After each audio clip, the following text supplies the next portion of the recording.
I'm Sheila Walcott. I work at Warner Brothers in theatrical production as well. Hi everybody, Julianna works with Legendary Entertainment. And I'm Fash, I'm an indie director.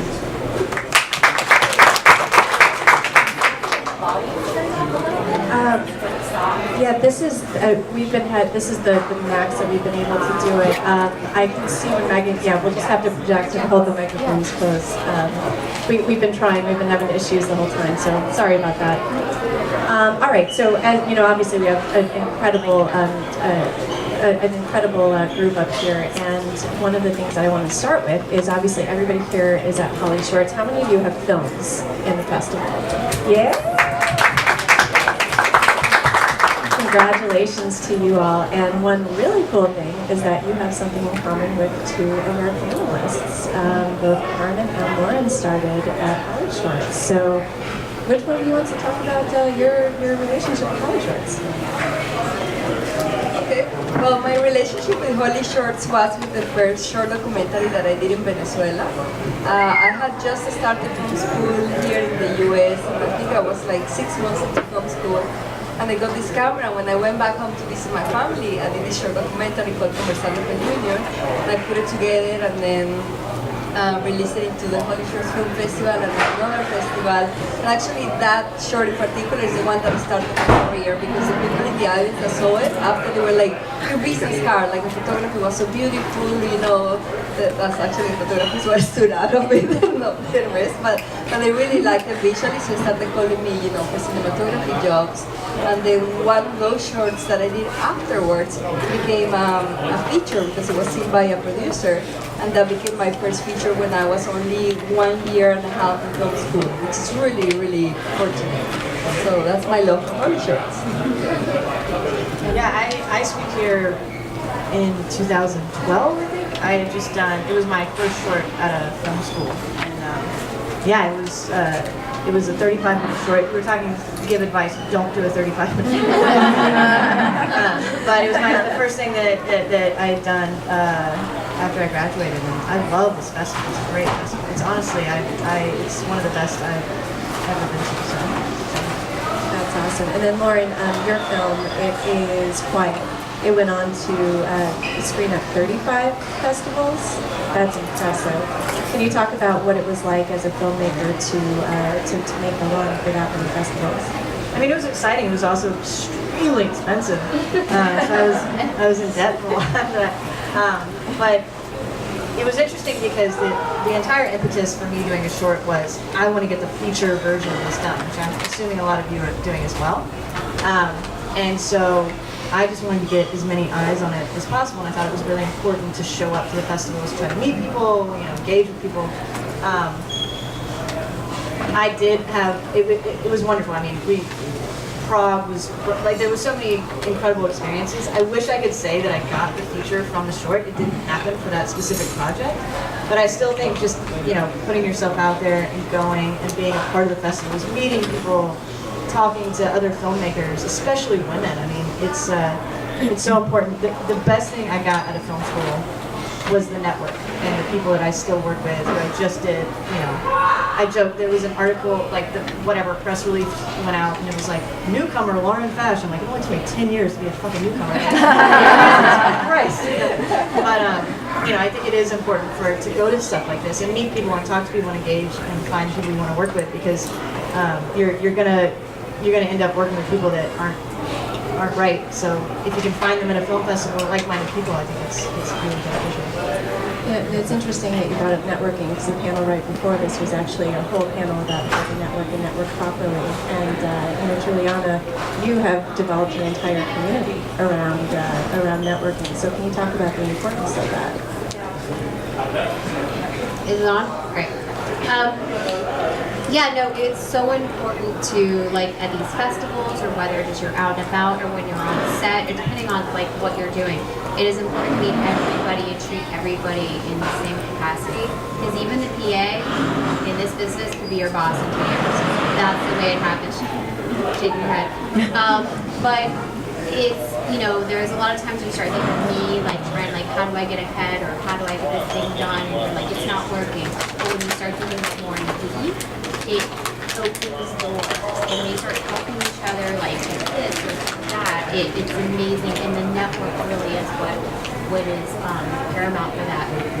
And so networking, it's not the easiest thing, not everybody can do it, but it is vital to this business. And it just doesn't have to be something very, like, you know, extensive. It can be very casual. And every relationship is important.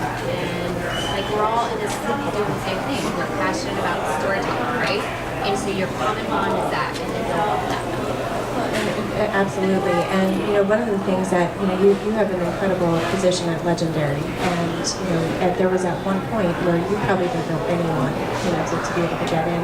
So can you talk a little bit more about how you broke in and what that first step was? Yeah, I came from a very unconventional pathway from the Midwest, and I actually had 2 careers prior to this. So I actually convinced my high-end real estate investors to invest in indie film. I didn't know that was an executive producer until years later. Yeah, they're still making movies. They're making small movies. It's cool.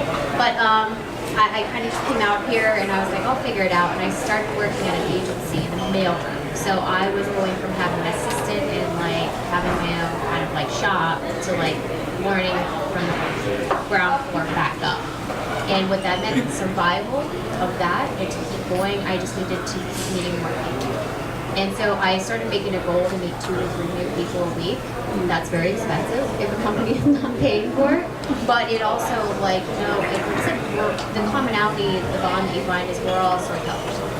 And when you find that one thing, you can build off everything else. And sometimes, like Lauren said, you'll find people who are like, hey, we're like-minded. Maybe when I have that project done, I'm going to connect back with you. And so working from the agency was one of the best experiences I've ever had as a creator in that business, because it was a bird's eye view of business. Starting from everything from a script to back end points. So then I got the opportunity to go to Legendary to build the production department.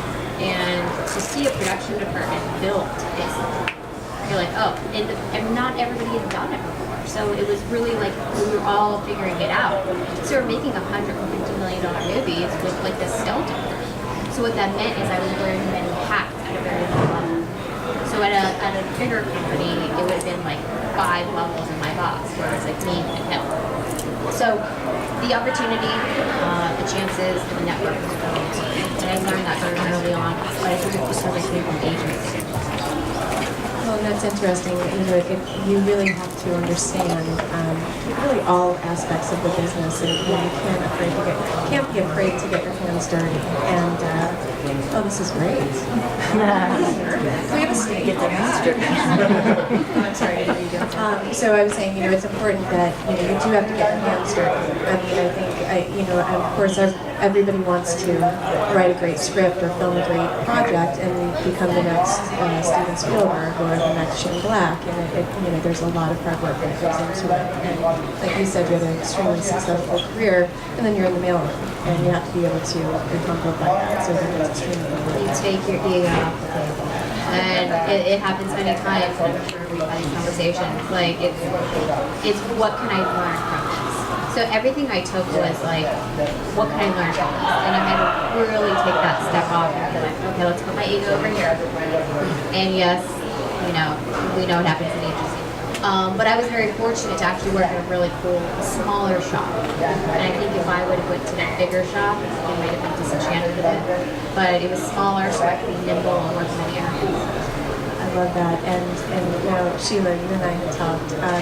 You had an interesting start with some mentors that kind of helped propel you along the way. So can you talk about, and ultimately to be able to work at a place like Warner Brothers, you've had an interesting trajectory to get to that. So can you talk a little bit about how you first made that step in, who your mentors were, and how that helped kind of propel you? Sure. I took a more traditional approach. I went to film school and got an internship.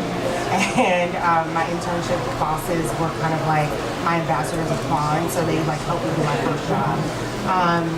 What I would say was the most helpful thing to me was to understand that the business is very incestuous, so every part of it, understanding casting will help you understand how to get a movie made. Understanding production finance will help you be a better development executive, because you'll understand if your budget is supposed to be 20, then you might need to cut down on yourself. You know what I mean? And so I think what helped me was really understanding that even though I wanted to be in movies, my first job was in talent management, which wasn't exactly movies, but I was working with movie stars.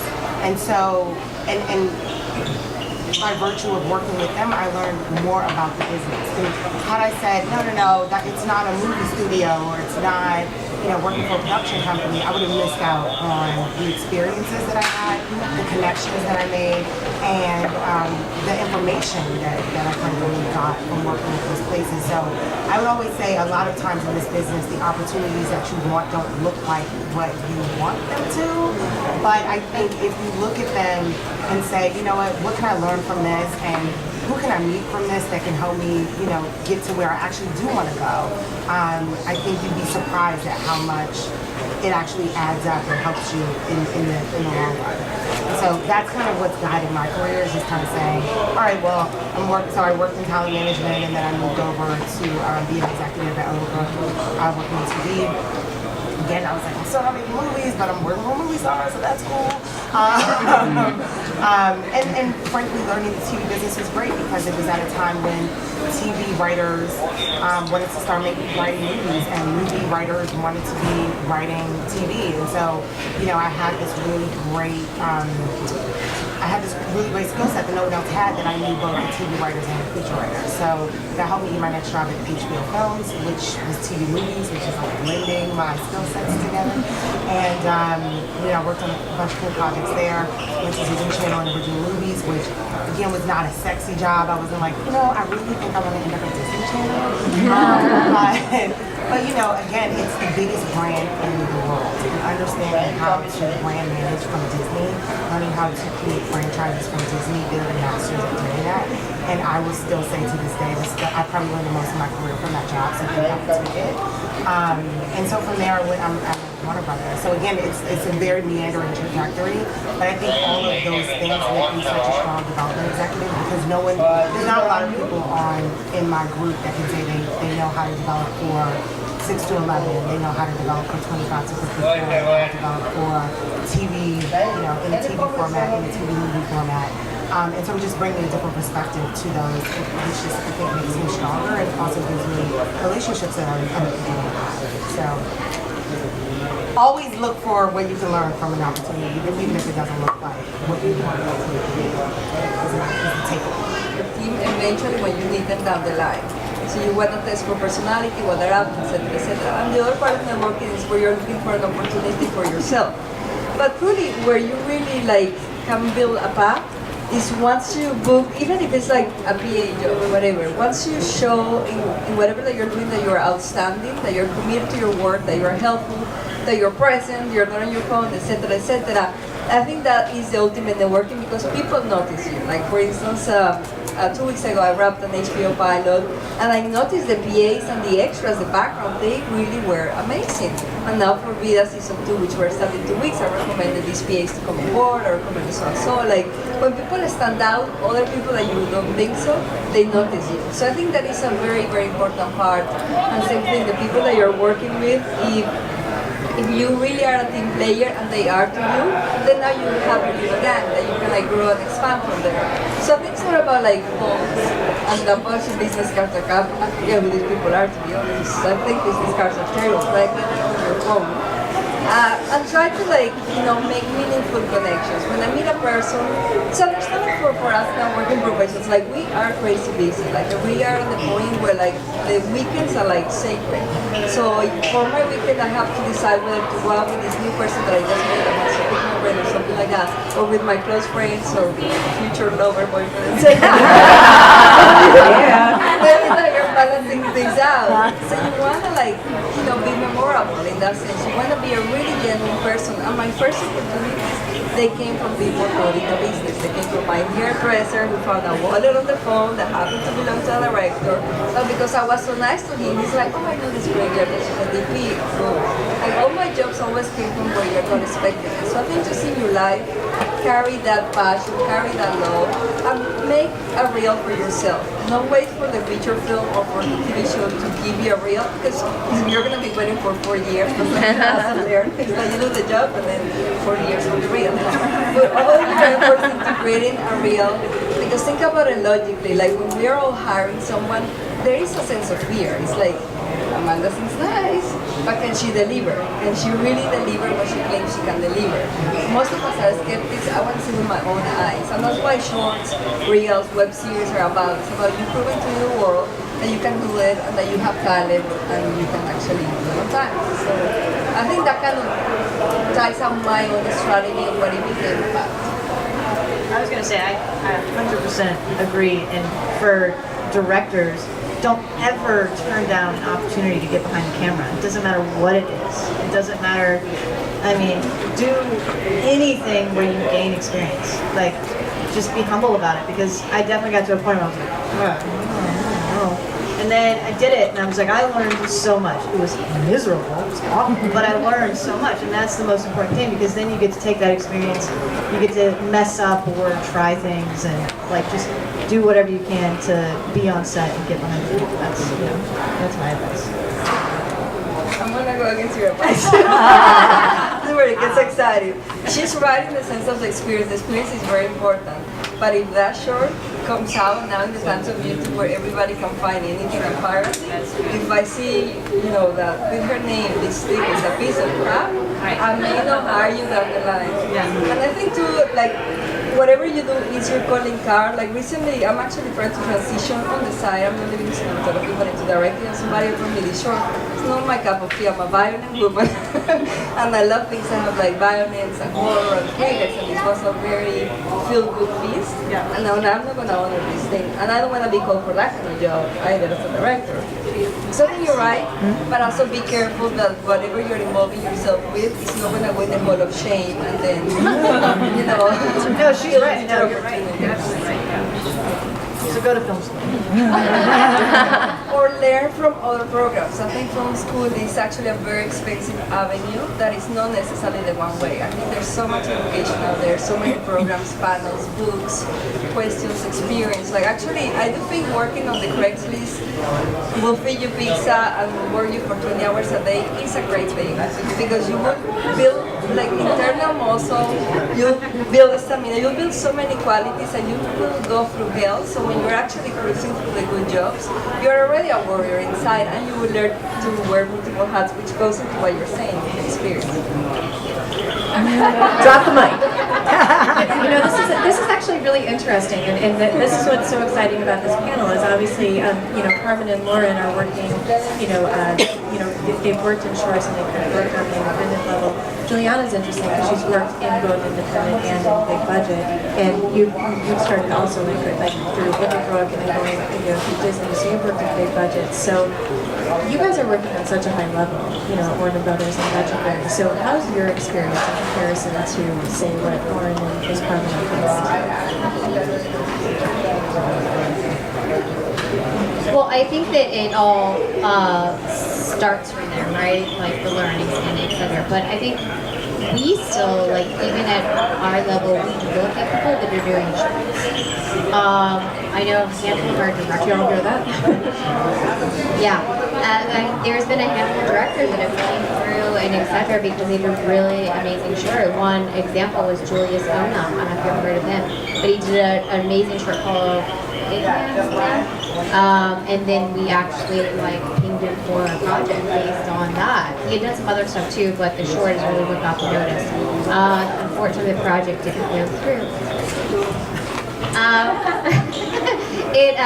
It just didn't end up happening in fruition, but do look at those things, and it does matter. And so a lot of people, they're like, I really want to make this movie, and they're like, I was like, great, what's your budget? Like $2 million. And I read it, I was like, this is not $2 million. You're gonna get yourself into a box, I said, why don't you make a really amazing short for X amount of dollars, and you can like do your talents in a better like small space. Because I've seen people get wrecked off shorts. I've seen people get financed off, etc. So I think that the short avenue is definitely a good time. And we do look at it from our side for people, but we end up going with, we've done some big directors and we've done some up-and-comers that have been in the business for 10, 15 years. Well, that's interesting. Like, I'm sorry, Sheila.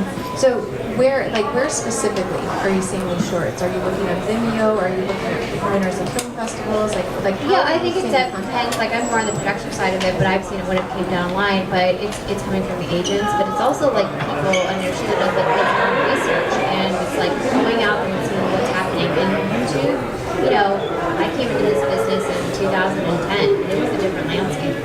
Because now, if you want to make a movie, you just make it on your phone. Like, if you really wanted to. Like, that'd be really hard. I know it's hard. Yeah, go ahead. But, I think YouTube is a great spot. You can, if you really believe in something, you can make it, and if you can pull all of your favorite parts together, I'm going to say it for a short, and do it, and put it on YouTube, or different avenues. I don't know where you see it. I don't know what part, I'm confused what part I'm supposed to answer now. So we were talking about it's a different approach, obviously from like short film filmmaking, and then when you get to like the level with Warner Brothers, you work with established directors and things like that. So can you talk about how that experience is different for you? Like how do you find up-and-coming talent? You talked about that experience. So up-and-coming talent at Warner Brothers means you make the movies. Just keeping it 100. We definitely are we want to know who those new and fresh voices are, but the reality is the probability of them getting their first movie, their first $20 million or $100 million movie at Warner Brothers is probably unrealistic. I do, like, for example, I have a movie to production in September called Just Mercy with Dustin Cleveland. It's his third movie, right? And he's like an up-and-comer, but like, he knows what he's doing, he's a pretty seasoned dude who knows what he's doing. So in that regard, I think we're looking for people who are seasoned and know what they're doing. That said, I'm absolutely, it's part of my job is to flag for my bosses who the new up-and-coming voices are. And again, just being completely transparent, it takes more than me saying this is a great voice for my bosses to care, right? Like they have to be stamped by someone else. Meaning they were at South by Southwest, they were at, Toronto, they were at, they won Sundance Next, or this got really great reviews, or they came out of this fellowship. So I would definitely be looking for what those fellowship opportunities are, what those like short competitions are, because when the lazy way to look for talent is to see who won the festivals and who won the shorts competition, and you just go, oh, and then that's the talking point for you when you're bringing that up to your boss. So I would definitely, that would be my advice to you, is to get validation externally. I can have a whole sidebar about how don't let that go to your mind and spirit. A whole nother panel. But for the sake of, getting into a place like Warner Brothers, you do need someone else to have stamped you to say this person is someone that you should be looking out for.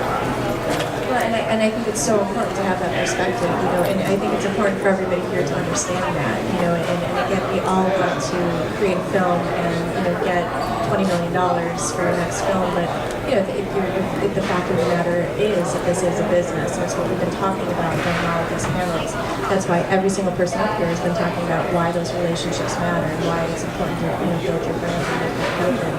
And, I do want to actually turn it back over to you, Lauren, because you created the short. The short did extremely well, and then now you've moved on to you did the documentary, right? After that, and now you're moving into the first narrative feature that you're doing. So, and again, she's the overnight success in 10 years. You know, we're in it for the long run. You know, it doesn't happen like that. So can you talk a little bit about, you know, some of the things that you've learned going from the short, going to the documentary, and then finally saying, all right, now I'm going to take on this big album feature. It's time.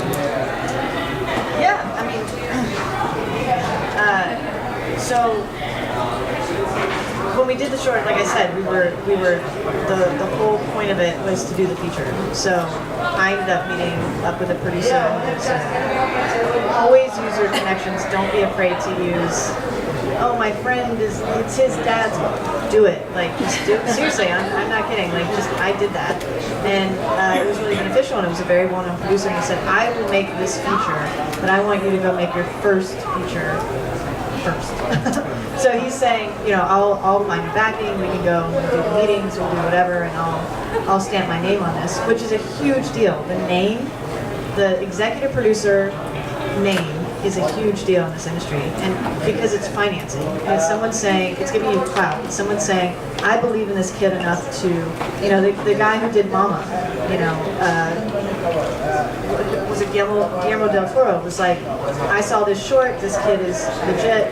You took it to HBO, wasn't it? Or where it was. I'm just saying, they will shop you around and give you that name. So he said, go and make your first movie and fuck up and, you know, make sure it's great, but like, go and do that, and then we'll talk about doing this other movie, because it was a bigger budget. He did not feel comfortable with me going out, and I think I was 24, so there's no way I was ready for that, so I actually really appreciated that. That being said, it took me 4 years to get this movie up, just to get it financed, and I work with my wife, who's my co-writer, and we work from the ground up. We do everything, so finding financing was nearly impossible for this project. Unfortunately, I hate to say that, but it was, I mean, it took 4 years of hustling, just like, to the point, you know, we talked about, I did a documentary, I got a financier on Kickstarter, who was from Taiwan, didn't speak a lot of English. He ended up saying, I'm going to be in San Francisco. I flew to San Francisco the next night to meet with him. He ended up being one of my main investors on this film that I just did. So you have to, you know, take a leap of faith. Anything that you think is potentially gonna work. We spent 2.5 years on the script, and then we ended up, you know, doing a Sundance thing, and that's kind of, everything took off after that. But yeah, so I mean, it's a long journey. The only reason I say the like newcomer thing, I don't say that to deter you. I say that don't get frustrated. It takes a long time. I do that thing where I look at other directors. I'm like, all right, he was 32. You know, and it's like you do that where you're like you compare other people's journeys, and don't do that. I mean, Julianna, you know, she thought she was going to be working in real estate probably, you know, and then look at her now, you know. So it's just. Don't get frustrated by the amount of time that it takes, but just know that if you pour your heart and soul into it, you know, and you love a project, I honestly feel like those are the best movies in this movie. It's like, I will do anything to get this thing made. I love that. And can you expand, so from Kickstarter, this investor from Taiwan, what about your approach stood out to he or she when you saw the project? Can you talk about that? Because we talked earlier about like building a brand as a filmmaker. Like, what stood out?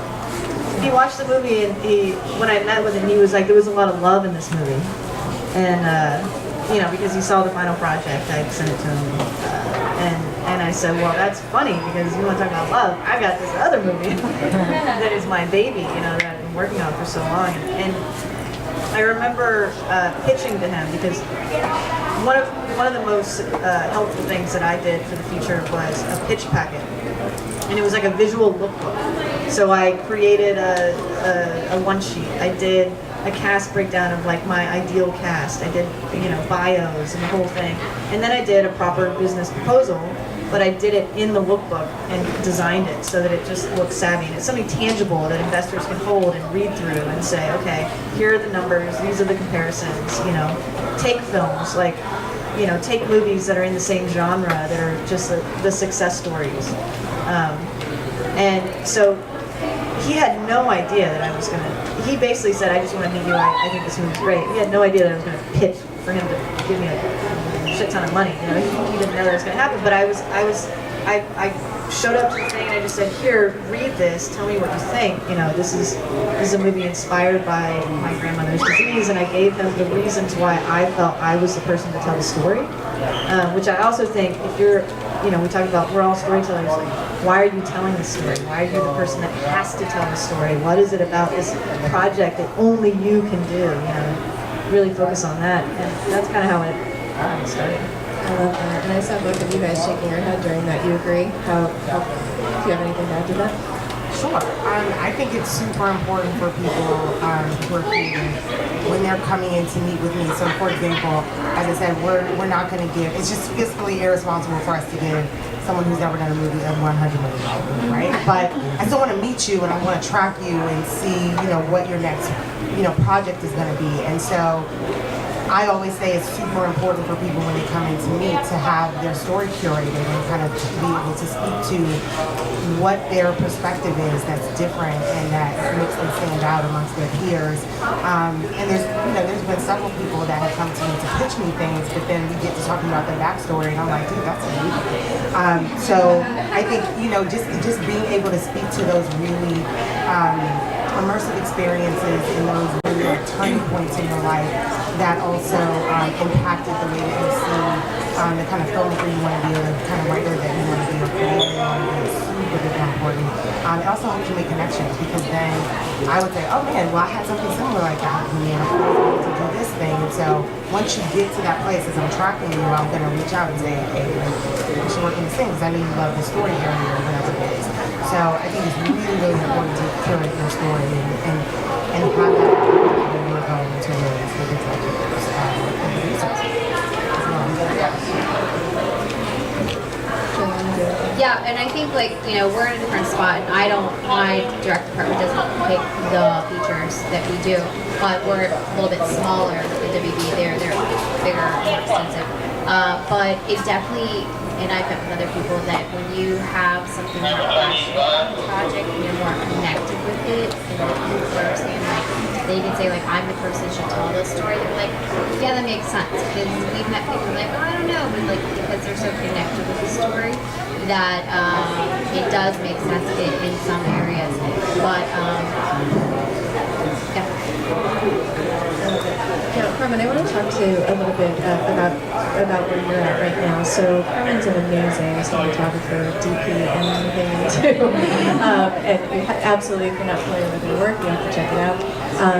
But we had a conversation about moving into directing. You know, the possibility to move into directing. I'm sure there's a lot of people in the audience that might be actors that may have a desire to pick up a camera, or they may be a DP and want to move over into becoming a director. So can you talk about that process as a creative, you know, and what made you decide to kind of expand your horizons? I have a funky theory. I think that sometimes life sort of like pushes you in the direction that maybe you should go. So if I take it back, like when I chose filmmaking, because filmmaking was never my dream. I didn't come from a family of filmmakers. It was never in my mind. But people told me, you should be a filmmaker. So then I thought, oh, maybe I should be a writer. I think I would be an excellent writer. I suck as a writer. I tried, and I think in the years, in the classes, the thing, I'm good off. So, but people like the cinematography, I was really scared of cinematography at first, but in film school, it was the least class of school. It was like, no, all the things are different. But people kept saying, you have a great eye, you have a great eye. And then once I dove into it, I realized that, yes, I do have a great eye. And I'm really, really good at my job, and I love it today. And I'm never going to quit cinematography. So I just want to clarify that. Now with the directing, something funky has been happening in the action. I just want to be specific. Like, I want to transition into directing for like either action or horror, because that's what I'm really passionate about. I can watch 5 those films per year. In my last action feature that I just wrapped, my director, like, I mean, this is the point of trust. My director, who is very, very experienced in action, he's like, you know what, why don't you direct the last 2 days? Like, I've been watching you, I've been watching the notes, and you're also giving the stones and the camera, things like that. Let me just watch you from the monitor, because I'm also a producer. He has produced 40 action features. It's like, I just want to watch you play. I'm like, really? So I did it, and like everybody said, like, you're a natural. And I'm like, yeah, in action and stuff like that, I'm not a natural. I cannot be humble. So I'm just feeling like that calling where like I feel you sometimes have to listen to what other people watch, and then kind of like feel like, okay, then I'm gonna add that to my life because there is something there. And at the same time, you have to do the opposite with the things that you're not good for. Like many of you in the room think like you want to be directors, or you want to be composers or something. Maybe that is not your thing, and you have to be open and flexible to embrace and let life take you. Kind of, I like the metaphor of the palm tree, not because my hair looks like one, but like, but you know, they are tall and the tentacles don't break. The wing goes big, big, big, and they don't break because they don't resist. So I think there's something in life about like not resisting where things are pointing you to. You know, there's something magical about it, and let kind of like path take you. And at the same time, don't give up either. Like be very perseverant. Like I really admire you listening to your whole story.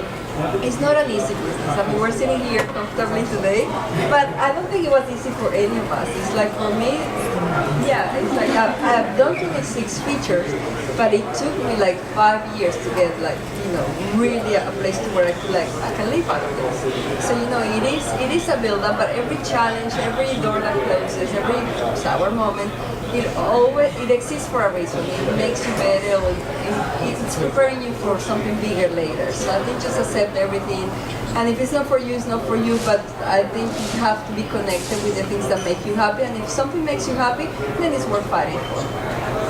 Guys, can we give her a round of applause? Damn, it's a good thing. Oh my God. Should we just end it there? And that's actually that's interesting. You know, that's interesting because the thing the final question I wanted to end with asking you guys before we open up for questions for the audience is, you know, it's hard enough being a creative. It's hard enough being a writer, a filmmaker, an actor. It's hard enough. We've established that. Sometimes it's dually as hard, you know, as a female in the business. So I want to talk with all of you about any experiences that you've had, you know, any obstacles that you might have had being a woman in the business, how you've overcome them, and, you know, for the men in the audience, you know, just to kind of to hear your perspectives. I think that's really important. So who wants to know? Julianna, I know you do. No, I think that, you know, with everything that's come up, and I think everybody just kind of have dealt with it for a while, but it's not like a one-sided, it's an everybody issue, right? And it's not like this versus this. You know, I've had a lot of amazing men in this business help me out, and I've had a lot of amazing women too. And so I think I actually have a networking group, I think as you mentioned before, that I started in 2016, and it organically just happened because I was like, hey guys, can we just all meet and figure out, we all have two different jobs and other people, and we all just meet and maybe not be jerks to each other. And it ended up blowing up to like over 100, and I was like, oh, what this tells me, and this is needed and it's wanted. And I was like, I just need to find a bigger place. But it really, like, women need to actually help other women. That is actually one of the things, like, it's not just women. But it's just kind of like being open and being like, one of my friends said that, like, men work on offense, women work on defense. Like, men immediately want to find what is similar, right? Oh, there's a couple things we can talk about: sports, money, job, etc. Let's find the similarities. Women start like heising each other and be like the differences, right? Like, oh, they're wearing what they said immediately. So one of the things I stressed in my group, I was like, find the similarities and celebrate the differences. Because those are the people that you can bring together and really like, I work with a lot of people that are not like me and have different qualities, X, Y, Z, but that makes me better because I may not have that quality. I know you work on this, I need to work on this. So I bring in people, and it may be a challenge sometimes, but it's like communication and trying to figure out a way to work with. Stress that, find similarities, women, first, and then celebrate the things that are good for each other, and you'll be amazed. I started doing that, and I also say working in the media with me, like in 2016. And look, I'm sitting here talking to you guys today. This is amazing because I started doing that because I was like, it is so important to give back. Like, always pass on what you learned.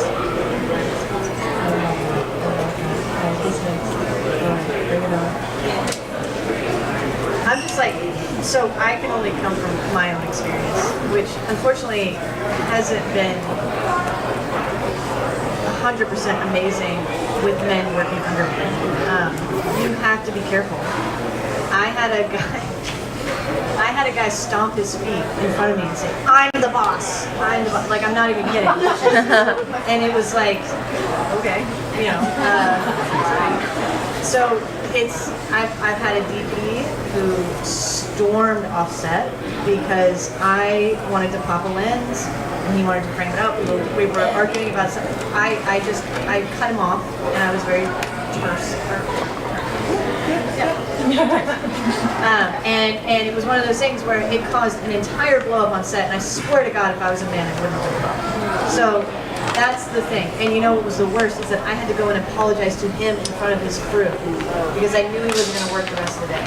So, and not to say, again, men are not the enemy, like I'm not trying to say one way or the other, but you do have to find the men that will work under women because there are some that will give you issues, especially as a director. So I have it easy, and I hate to say this, but I am real gay. I wear blazers, I look like a dude, I take sex out of the equation. So I think my experience with a beautiful woman like Carmen is probably different. And I have to say that, and I hate to say that, and I know that's a whole other panel about sexual, whatever. But, it is one of those things where I walk on set and sometimes you just like, I just want to be one of the boys, and it's easy for me because I kind of am like a boyish girl. So I don't know, and I don't even know what I'm like, what the advice that I'm giving. I'm just saying right? It's your experience. I completely hear you, and I completely understand because I was sitting here trying to understand how I was going to separate being a woman, being black, being a lower class person who grew up in the projects of South Asian community, and like just answer to being a woman and those hard topics. I think here's my advice. This is where I learned two things. One, again, you will meet a lot of rich people in this business because rich people like to make movies. It just is what it is. You'll meet a lot of rich people in this business, so if that's not your background, that might be something that you have to learn another language to speak to people who came from a completely different background. I grew up in, again, Southeast DC, which was 98% black when I grew up there. And I came here, and I'm very frequently the only black person in a room, or the only woman in a room. And so there's just different languages that you have to learn to speak. And I think the most important thing to help you learn those languages is to start to understand. I'm not saying that it's right, so please do not add me. But I think it's important to understand how you make people feel in a room. And you shouldn't have to do it, but it's very, very, very important, and it happens, that people respond to you in a different way because you don't look like someone that they grew up with, or you're not talking the way that, people that they grew up with speak like. And no one's going to give you that kind of feedback. What they're going to do is just not give you the job or not invite you to the next meeting. And so it's your job, even though it shouldn't be a job, it's your job to connect with them on a level that they want to invite your advice in, right? Like, so I'm always looking for how can I connect with these people in the room? How can I let them know I'm not the angry black woman, I am happy, but I have a deep voice, but I'm not authoritative, I promise, unless I need to be. And so, there's a bunch of different examples I can give you. The one that I usually talk about that feels more universal for women is, being the only girl at a production company and going into the weekend read meetings and having my thoughts all ready to say, "This is what I thought about this movie." And then I would say my thought, and then it would be blank stares, and then it'd be so anyway, and I just got so frustrated by this, but I can't be the angry black woman, and I can't be, kind of stomping around the office like, oh my gosh, they're not listening to me, and the boys just don't get it. What I realized is before the meeting, before we got into talking about scripts, the guys would talk about sports, and they'd say, did you see that game? And did you see that play? And I had no interest in sports. I was not watching sports at all. And so I would be quiet during those times. So when I would jump in, it was like I wasn't a part of the conversation before, so they just weren't engaged. So what I started doing was watching Sports Center. And what's cool about Sports Center is it just gives you the highlight for all the different games. So I was ready. Monday I was ready. I was like, oh, did you see that game? Oh my God, that shot was amazing. And so I had this many points. And they were like, oh my God, you saw the game? This is amazing. Like, what? And so then when we got to the scripts, they were like, so Sheila, what'd you think? And I'm like, oh my gosh, it turned. But that's because I connected with them. Like I found something that made them let me into their perspective. And all of a sudden what I had to say was about it. And again, I'm not saying you should have to do it, but I'm just saying that's been my experience. So I would find those things that you know that you go into because it helps. We also just talked about really quick. Did you just see the Project Greenlight episode with every round? Of course. Just watch that. Yeah. Watch that season. You don't want me to talk about those examples. To understand the perspective of hysterical black female, just go watch Project Greenlight season.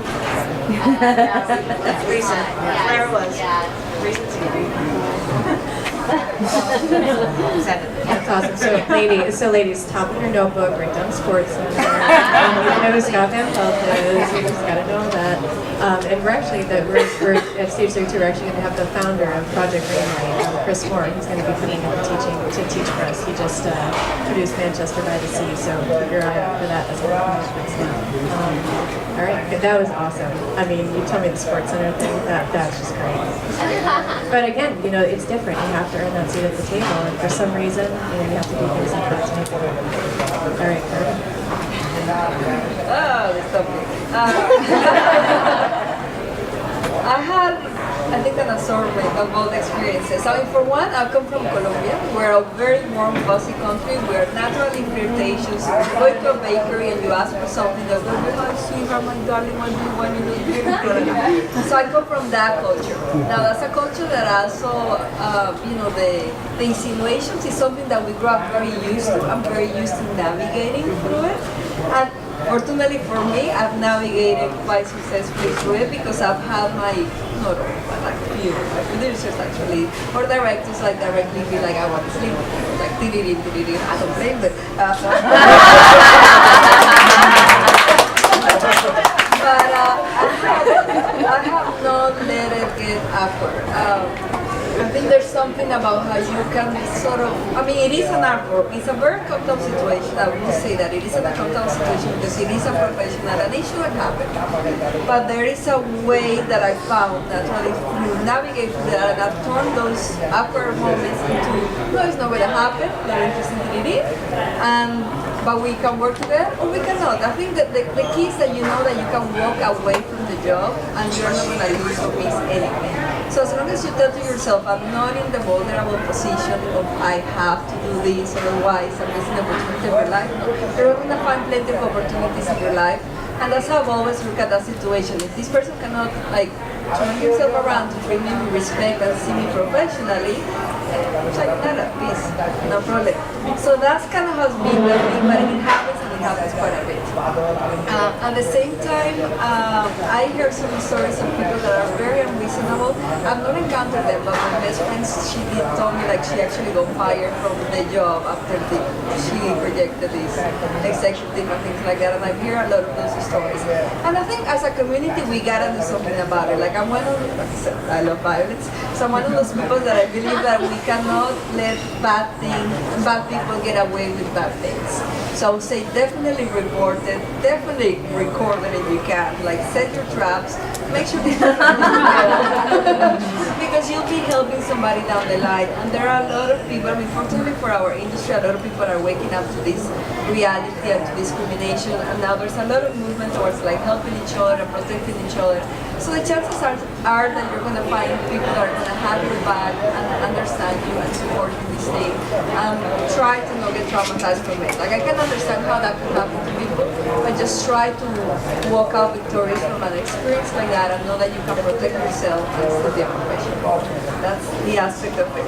Now, as far as like being a woman and being a DP, this still is like an ongoing ongoing joke because, not to be stereotyped, but I do not look like a traditional cinematographer. So even like on this job that I just grabbed, the first day on set, I'm wearing a lot of jumpsuits. I'm wearing this Top Gun jumpsuit and the whole family are like, good morning in the van that's taking us to set. How's everybody? Crickets. Like I didn't get a single hello. I think they thought I was a PA.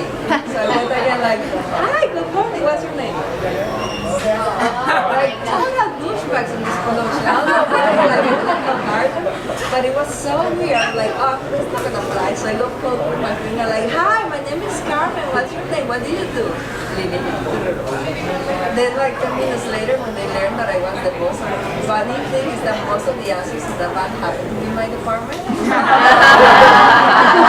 Then it turned into like ass kissing to 2000%. And it's an unfortunate thing. So I think, once again, like, don't let things like that pull you down. Something that we were talking downstairs, I think it's very helpful that everybody knows everybody's jobs. Very, very helpful. Because I've had the gaffers, the envious rats gaffers, that they want to sabotage me. Like they don't want to put the flags when I tell them, or they don't want to put the lights, or they lie that they will have this piece of equipment, or they kind of do things like that. Quick story, Nebraska, idiot gaffer, I hate guts. Each woman got these like flags with this effect for this night effect, and I told him break up the light, and it's the last scene, you know, I love this project, running. So basically, he set me up to have a very bad lighting on the night scene. So what did I do? I grabbed a system, I knew how to operate from having a degree. I took off my bra, and I collected bras from the other girls in the room, and I hung the bras right on the system, right in front of the light. I actually created this amazing like pattern. It looked like lips, because so it was really wonderful, and I saved the scene. I think also the P, I really tried to protect my directors. So I saved the scene, I saved the thing, and I fired that idiot in front of everybody, like that's it. But always be prepared to like know how you can solve the thing, because there will be that person saying, oh, we don't have that, or we cannot do that. But if you know their job, then you can be like, yo, so I think that's very useful to go through the ladder and merge everything. That is definitely the best advice ever for any film. If you're going to produce, know how to do everything. Literally, if you're going to produce any film, you have to know how to do every single job if you're going to start from ground up, and it's going to make you so much better as a storyteller, and you're never going to have to rely on someone. You're never going to be like, oh God, you just need them. You won't need them. You just do it yourself, and it's the best. And then when you come to the studio, don't act like you know how to do everything.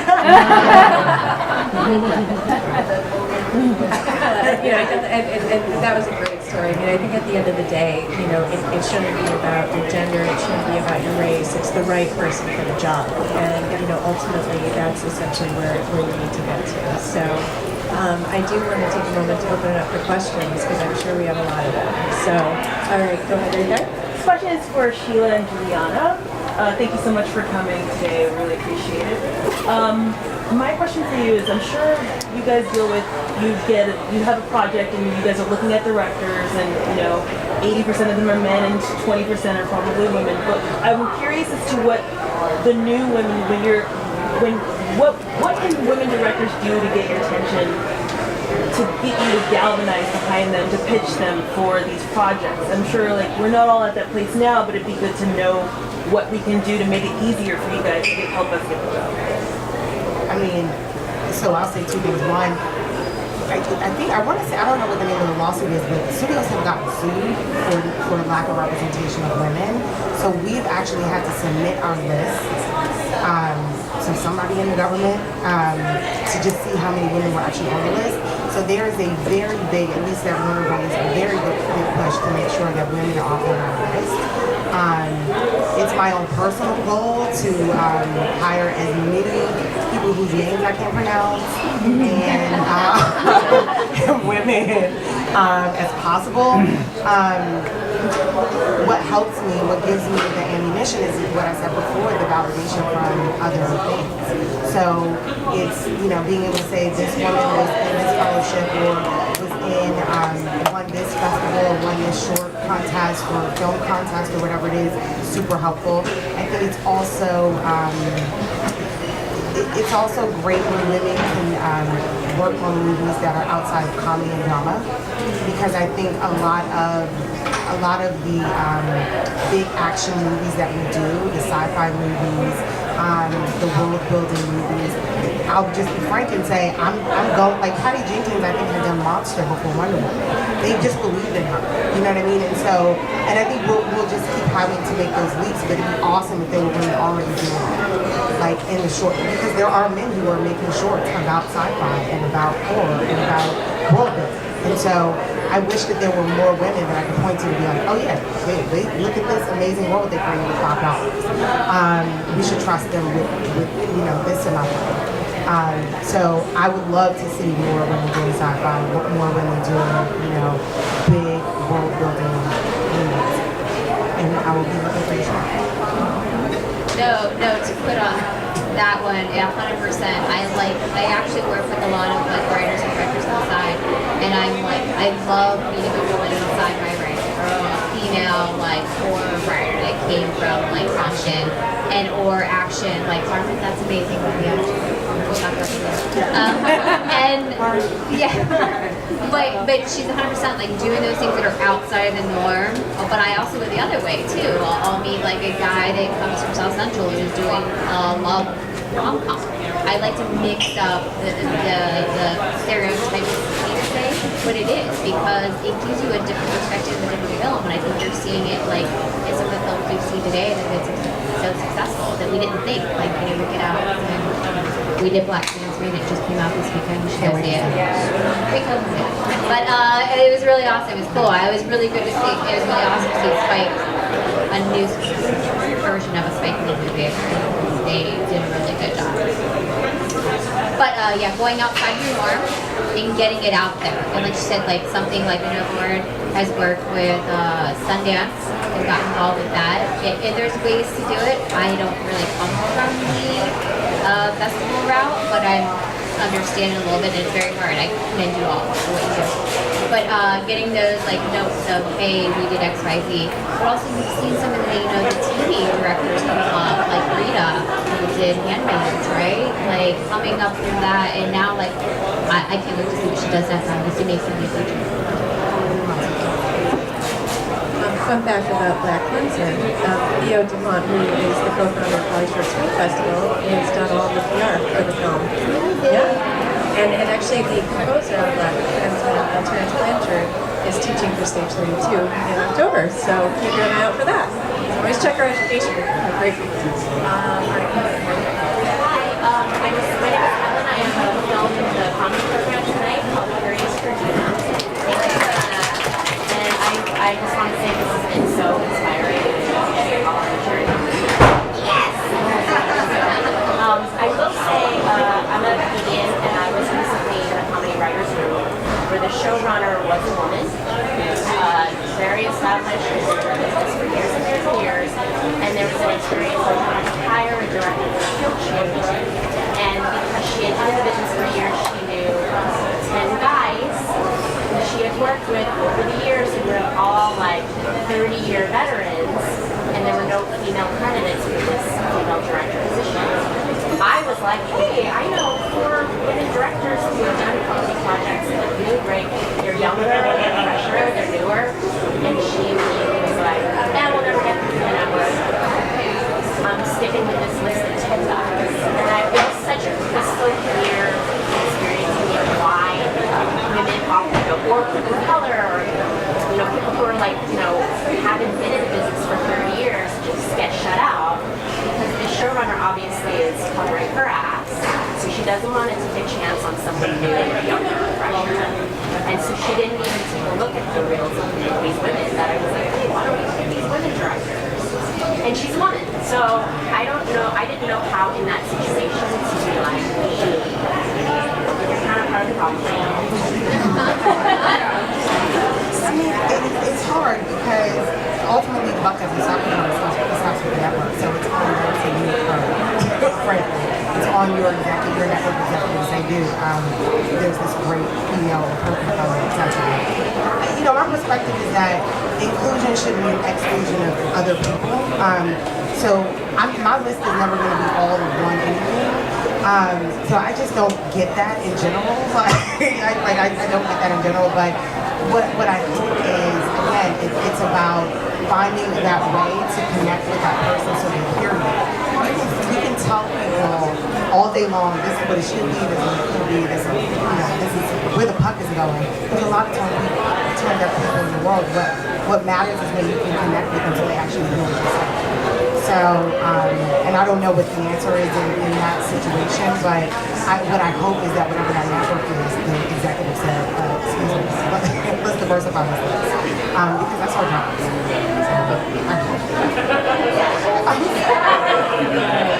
What happened to my studio?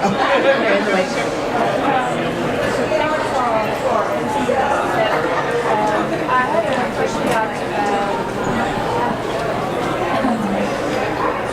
a question about shadowing. TV show or feature, and I would like to have input about that. What would be the advice you would give? Is it scripted? Is it not? Shadowing. I've never done it, but I know I had a friend who went to SC. She went to SC. She's an incredible director. She shadowed Angela Robinson, a wonderful filmmaker, and she got a lot out of it. And now she's got a writing gig.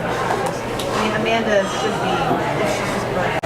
So I think that there's a lot of good stuff. I don't have personal experience. I can't comment on it. I think it's a wonderful thing, shadow. Shadow, crazy photographers. So I think for any capacity, watching somebody that you look up to adore, it's great. And it will help you see the dynamics of how they solve situations. Just be aware that, while you're shadow, just don't ask too many questions because the person is so focused watching the agenda. So it's more of like you taking it and absorbing. But 100%, I think it's a good thing. I just had a really funny story I was saying. So I got a PA job on Inception and Dark Knight Rises, and I didn't know what I was doing. I was like, I don't know what stupid part. So I ended up taking the actors to set, and then I would just sit behind Video Village and I would watch Chris Nolan talk to Walter Pfister, and I got to just freak. Like I wasn't actual shadowing. It wasn't like a formal one that you do, but I freaked, and I learned so much just like freaking around and listening to them. And that's another thing is like if you get an experience like that, just freak. Like you can figure out a way to find, get information in those situations. Whether it's like a director talking to me, or if you're interested in another department, like go just listen to people communicating. Because I think that's where you get a lot of information. Like hearing Chris Nolan talk to Walter Pfister was so informative. Just about the things that they were talking about, whether it's like a camera setup or it was, it was really good.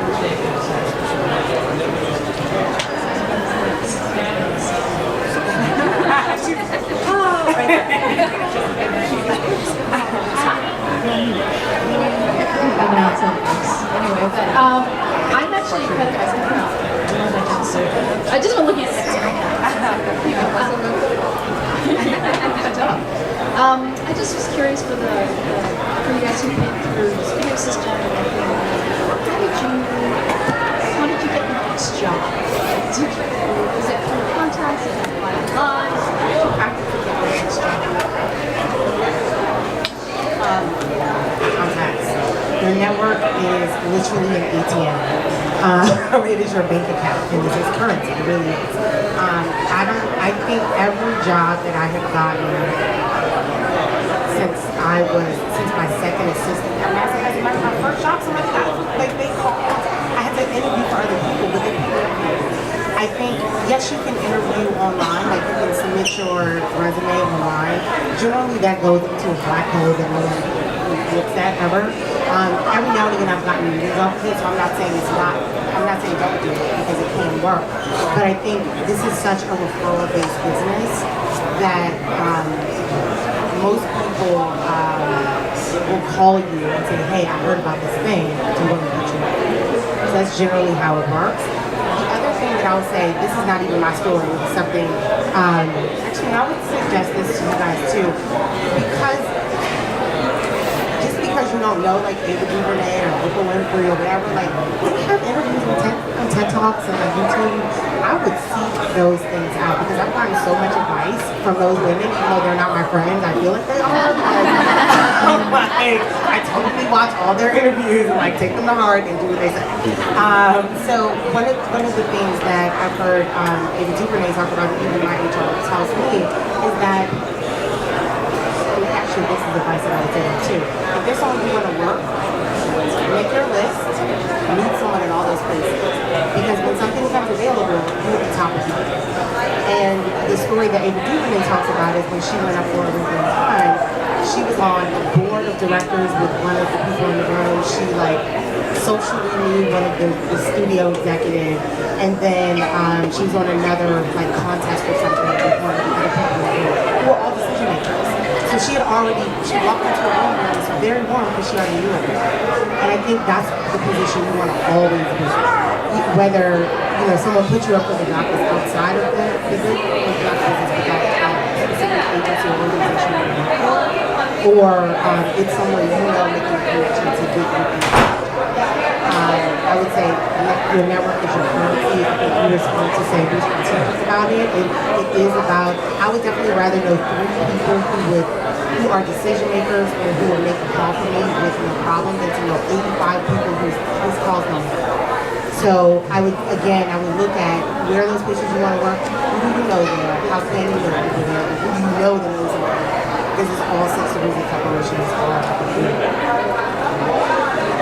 Yeah, to touch on what Carmen was thinking too, like every time in your current jobs, like shine, like be the best person who picks up trash.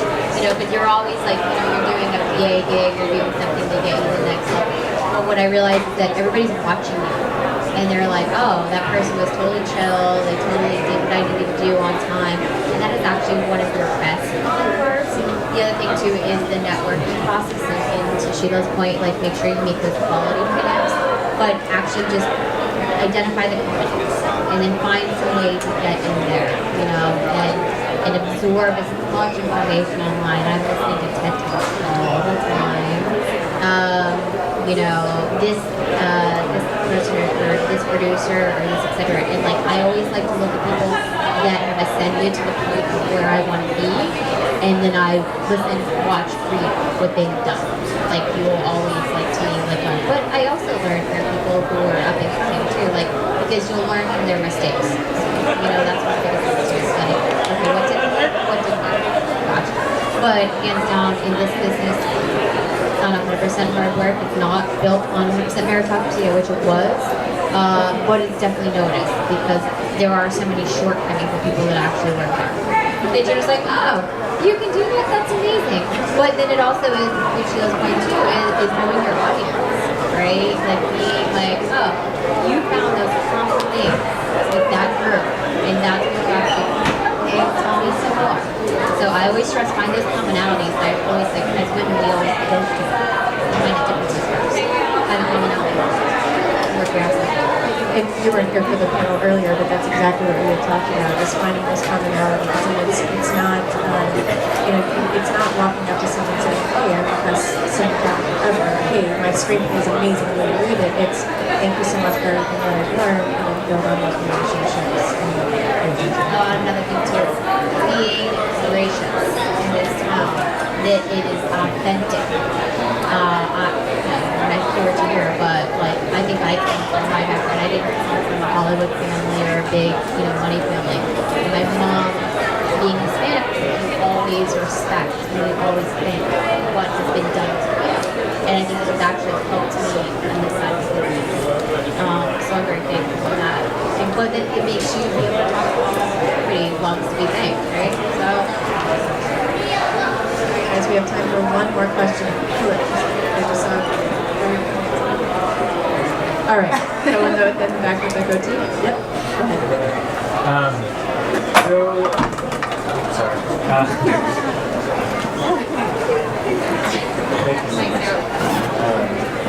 So at several of the places that I've been going to, the advice, I'm talking about shorts and the people who are I've talked to several people who are decision makers or having some level of success in the industry and are basically saying shorts are a waste of time. Why are you wasting your money on shorts when you could be making a feature? Just go make the feature. And so I've been hearing that a lot and kind of wrestling with that and figuring out at what point are you using it as an excuse not to be just going out and making something and not waiting for permission. At what point are you spending way too much money on something that cannot make a return for you? And so especially looking at, you know, people who are in the decision-making places, do you look at someone spending, you know, maybe $30,000, $40,000, $50,000 on a short? It's like, well, you're wasting your money. You're not a good decision maker. And would you rather see what is more valuable from our director or writer-director standpoint that you're looking at, to see someone who has made an exceptional short film that's high on every level, including really high production value that can only be done with that level of money, or someone who's buckling down, making a really good feature that maybe is amazing storytelling, maybe it doesn't have all the production value, but can make back its money.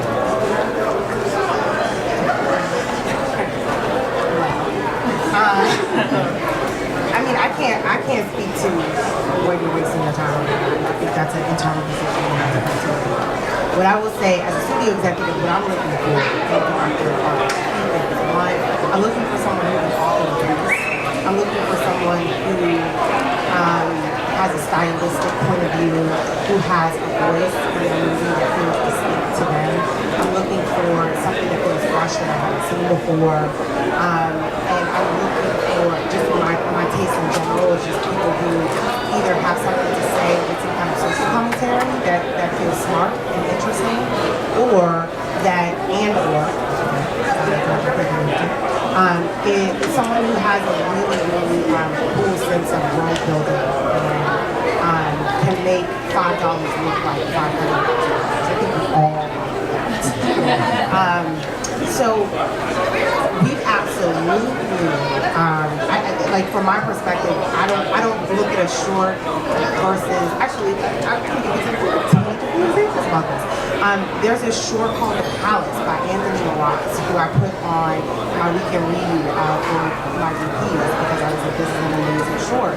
And he made this short, I don't know, in 2011. It's now being made into a feature that's going to premiere at TIFF, I think, with Armie Hammer and Dev Patel.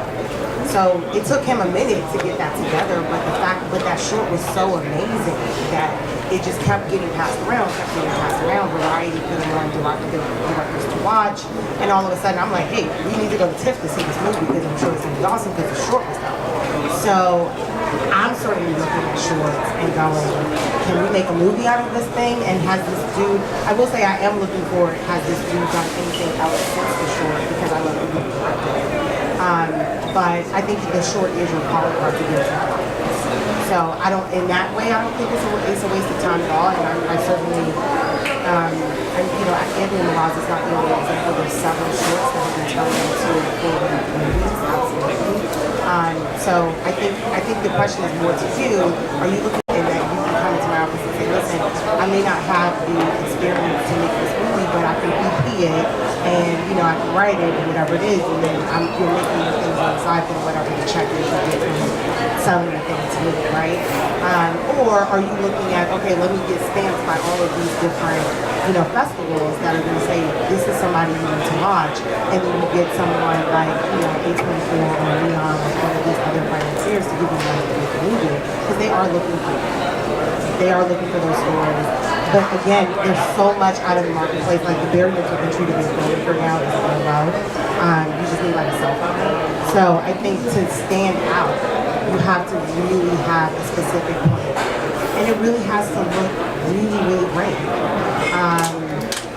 So that's what I would do. The other thing you have to remember, a short is an investment in your career.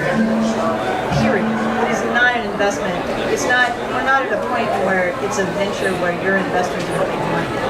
Right? It is an investment in your career. So if you do think it's going to be something where you have a voice and you can show someone like Sheila, this is my voice, this is my role, this is whatever it is, but just be mindful. Like I personally look back and I'm like, why the fuck and I do a 35-minute feature, and the amount of money these poor people put in. And it was an investment in my career, so it wasn't one of those things where it was like, I'm gonna owe you this money, but it was, so it was one of those things where, the film I just did, I owe these people money. Like, it is an investment. Like, they put in money, they want a return on investment. That was the agreement. That was the handshake deal. I'm gonna go and I'm gonna sell this movie. I hope I'm gonna make you a $15 million, or at least make it back. So that's the difference between like short, like is this an investment in my career where I can show someone, or am I going to take the time to find the investors to make the movie I want to make? Which I'm telling you right now, as a first-time director, no one's going to give you money. I mean, it took me 4 years to be after 6 years of being a first-time director. It's one of those like it's a dichotomy. I like to build on that too. I was actually at South by Southwest this year, looking for people with shorts. Not just shorts, movies as well. But there was a woman named Carly Stone who she was so hot off of her movie, The Three Romantic, that she wasn't even doing that. She was already back in LA doing time. But her producer was there, who's a man, a white man, who was saying how hard it was for him to get financiers to back her as a first-time female director. To the point, and he was talking about this like it was such a, he was like, I can't believe this. This is ridiculous. Like, are you kidding me? She worked in a movie. Of course she should direct it. And literally, he said he got money together to give her short so he could show the investments. So, and then they were like, okay, the proof is in the pudding and the game. So in that way, again, that's not. By the time it gets to me, it's already a movie. But he did share that, and I thought that was a really interesting way for him to convince people that she had it in her to do it. So I would agree with Lauren that it does feel like you want to have an example of who you are and what you can do, whether that's 5 minutes or an hour and a half. For me, it doesn't matter. I'm just looking at On that real quick, I know a handful of people that have actually went like, I want to do this short, help me find finance, and I'm like, is there a feature? They're like, no. I'm like, why are you doing it? Like, the reason for that is if you're going to go get financing, potential to make it into a feature means that they can potentially make more money, right? And it's easier to get, and these people had Kickstarters, they're short, right? I think it was like 40K. You don't have to do 30K short, you make a pretty bomb short. And what it did, it was a proof of concept. This first-time director, first-time in 10 years, that they could do it. So when they went to other people, they ended up getting prepped on both the management and agency side. And they were like, we should do this movie. It's like, well, I should. Because it was a proof of concept on the short.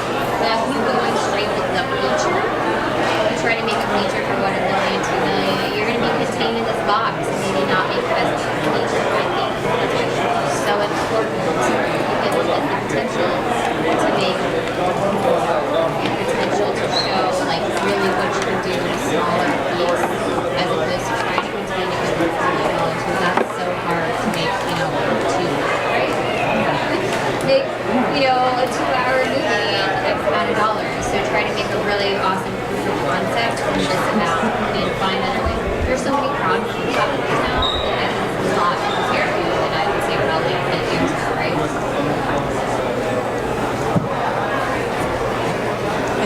And we actually, tomorrow, for those of you who don't know, we actually have a panel on shorts as proof of concept and Hollyshorts. So, one of our panelists, yeah, I know, right? Well, thank you, Julianna, that was perfect. Segue. But one of our panelists, actually, her short got her to be able to direct American Horror Story. So, she's going to share her experience. And then also tomorrow morning too, just so you guys know, it's not in the panel for some, it's not in the booklet for some reason, but we do have an 11 a.m. panel, and we're going to be talking about distribution for short film. And so we're bringing in some from Sony and some of them Robbie Glassworks with that. So I'm sure you can check that out. How awesome was this, you guys?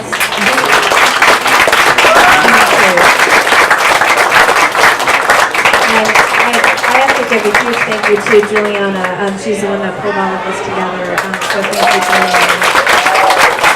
Hey, I've met all these ladies, honestly, within the last 6 months, whether we met at a panel or another, and I was so them, meeting them personally, what they had to say or what they accomplished.